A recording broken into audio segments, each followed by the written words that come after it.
Hello guys, আসসালামু আলাইকুম। চলে আসছি আরও একটা ভিডিও নিয়ে। আর আজকের ভিডিওটা হলো গরুর কলিজা ভুনা। তো চলুন শুরু করা যাক। প্রথমেই আমি এখানে নিয়েছি গরুর কলিজা, আর আমি গরুর কলিজাটা আগে থেকেই কেটে ফ্রিজে রেখে দিয়েছিলাম। এখন আমি এটাকে বের করে বরফটা ছাড়িয়ে নিব এবং ভালোভাবে ধুয়ে নিব। আমি আমার মতো করে পিস করে নিয়েছি, আপনারা আপনাদের মতো করে পিস করে নেবেন। তো আমি এখন একটা কড়াইতে কিছুটা পরিমাণ তেল গরম করে নিব।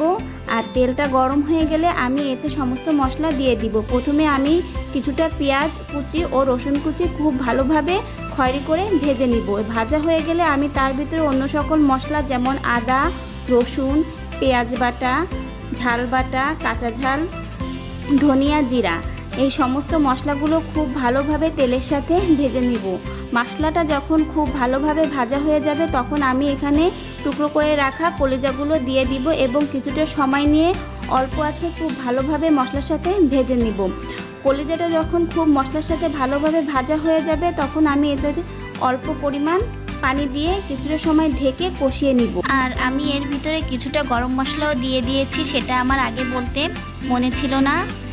এখন আমি এর ভিতরে টুকরো করে রাখা আলুগুলো দিয়ে ভালোভাবে কষিয়ে কিছুটা সময় রেখে পানি দিয়ে দিব।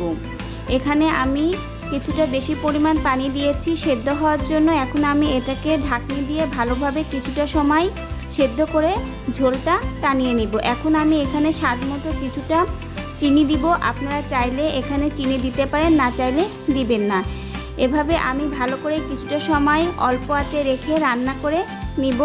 তো যখন ঝোলটা টেনে আসবে তখন আমি এটাকে নামিয়ে নিব। আর এই কলিজা ভুনা রেসিপিটাই অতিরিক্ত ঝোল রাখলে খেতে ভালো লাগে না, তাই আমি একটু কম ঝোল রাখবো। তো তৈরি হয়ে গেল আমার কলিজা ভুনা রেসিপি। আর আমার রেসিপিটা ভালো লাগলে অবশ্যই আমার ভিডিওটা একটা লাইক করবেন, শেয়ার করবেন, কমেন্ট করবেন, আমার চ্যানেলটিকে সাবস্ক্রাইব করবেন। আল্লাহ হাফেজ।